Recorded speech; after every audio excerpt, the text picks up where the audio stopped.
என்ன பாட்டு பாடின மல்லிகைப்பூ ரவிக்க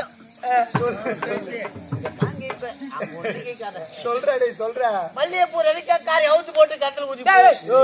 அவுத்து போட்டு கொஞ்சமா தருக்குதா இல்லையா ஜாலியா குளிக்கலாம் அவுத்து போட்டு அம்மாவோட சேர்ந்து ஒன்னையும் குளிக்கலாம் தேவையில்லை நாங்க சென்று உறங்க வேண்டும் வழி நாங்க